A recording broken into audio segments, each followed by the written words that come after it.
Sector 1 साईनाथवाडी येथे देवीदास चौगुले प्रतिष्ठानच्या वतीने श्री दत्तगुरु जन्मोत्सव सोहळा मोठ्या उत्साहात साजरा करण्यात आला। सालाबादाप्रमाणे यावर्षीही गुरुवार दिनांक 4 डिसेंबर 2025 रोजी देवीदास चौगुले प्रतिष्ठानच्या वतीने श्री दत्तगुरु जन्मोत्सव सोहळा मोठ्या उत्साहात साजरा करण्यात आला। श्री दत्तगुरु जन्मोत्सव सोहळ्यानिमित्त संध्याकाळी 6 वाजता पालखी सोहळ्याचे आयोजन करण्यात आले होते। अनेकांनी या पालखी सोहळ्यात सहभाग दर्शविला। महिलांनी मंदिरात पूजा पाठ करून मंदिरात दर्शन घेतले। महिलांनी पाळणा गीत गात तसेच युवा नेते ॲडव्होकेट साहिल चौगुले यांनी व इतर उपस्थितांनी श्री दत्तांची आरती केली। यावेळी मोठ्या प्रमाणात महाप्रसादाचे आयोजन करण्यात आले होते। महिला, पुरुष, ज्येष्ठ नागरिक व लहान मुले यांनी महाप्रसादाचा लाभ घेतला। या कार्यक्रमाचे आयोजन ॲडव्होकेट साहिल देवीदास चौगुले यांनी केले होते। साईनाथवाडीची गौरवशाली परंपरा गेल्या 17 वर्षांपासून भक्ती, सेवा आणि सामुदायिक ऐक्याची ज्योत प्रज्वलित करणारी देवीदास चौगुले प्रतिष्ठानच्या वतीने दरवर्षी दत्त जयंती निमित्त आयोजित भव्य महाप्रसाद हा केवळ कार्यक्रम नसून भक्ती सेवेचा पवित्र वसा आहे। 4000 ते 5000 भाविकांच्या प्रेमळ उपस्थितीत निखळ श्रद्धेने साकारलेली ही सेवा अधिक कार्याची प्रेरणा देते। ही परंपरा अखंड ठेवण्याचा आणि सेवाभाव वृद्धिंगत करण्याचा संकल्प आजही तितकाच दृढ आहे। यावेळी ऐरोली वार्ताला दिलेल्या प्रतिक्रिया।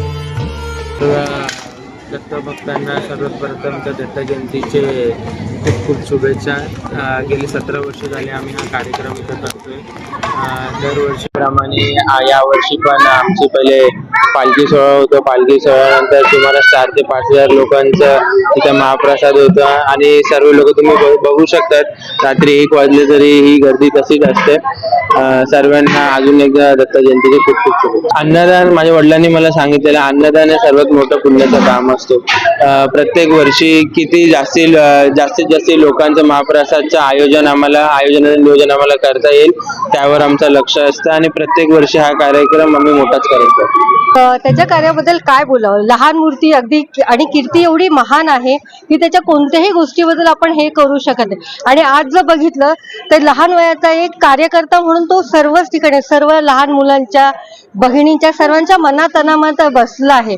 प्रत्येकाच्या ठिकाणी जाऊन तो अडचणी सॉल्व्ह करतो, सगळ्या गोष्टी हे करत असतो।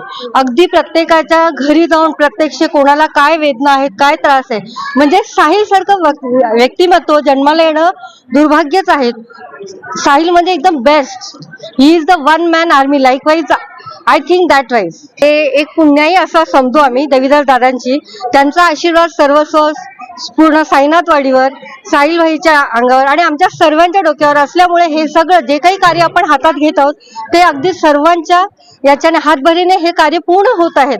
आणि आम्ही सर्व जण मिळून साहिलला एवढा पाठिंबा देऊ इच्छितो आणि आमचा आजचाही नेता तो, उद्याचाही नेता तोच असेल ह्या दृष्टीनेच आम्ही त्यांच्याकडे बघत असतो। साहिल, माझं नाव सुजाता रवींद्र शिरसट, मी रामजी गोपाळ चाळीमध्ये राहते। साहिल दादानी आमच्या गल्लीमध्ये पाण्याचा वगैरे प्रॉब्लेम होता, खूप चांगल्या प्रकारे म्हणजे व्यवस्थित करून दिलं। गल्लीमध्ये लाईट वगैरे लावल्या। आम्हाला जरी काही नॉर्मल प्रॉब्लेम आला तरी आता आम्हाला म्हणजे तेच वाटतं, त्यांचीच आठवण होती। कधी एनी टाइम काही प्रॉब्लेम असू दे, त्यांनी आमच्यासाठी खूप काही केलंय। त्यांच्या शब्दामध्ये तर आम्ही आभार व्यक्त करू शकत नाही, एवढं त्यांनी भरपूर केलं, त्यांनी खूप चांगल्या प्रकारे केलं। आम्ही इथे दत्त मंदिरात आलो आहोत। दत्त जयंती निमित्ताने महाप्रसादाला आम्ही महाप्रसादाचा लाभ घेतलेला आहे आणि साहिल दादा सगळ्यांसाठी उपस्थित राहून सगळ्यांची पूर्णपणे व्यवस्थित काळजी घेतात आणि अजूनही त्यांनी एवढं असं वाटतं की दिवाळी झाल्यासारखं वाटत होतं आज, आणि अजूनही परत एकदा असंच वाटतंय की दिवाळीच आहे आणि याच्या पुढेही असंच होत राहणार आहे। महिलांसाठी खूप करतात ते, महिलांसाठी खूप काही करतात आणि ते उभेच राहतात आणि अजूनही त्यांनी महिलांनी पण त्यांना सपोर्ट केला पाहिजे। सगळ्या महिलांनी पण येऊन सपोर्ट केला पाहिजे त्यांना आणि त्यांना सहभाग झाले पाहिजेत। नमस्कार, मी असं सांगू इच्छिते की आज इकडे दत्त जयंती निमित्त साहिल दादांनी जे कार्यक्रम केला एवढा उत्साहात केला, दिवाळी सारखं माहोल आहे।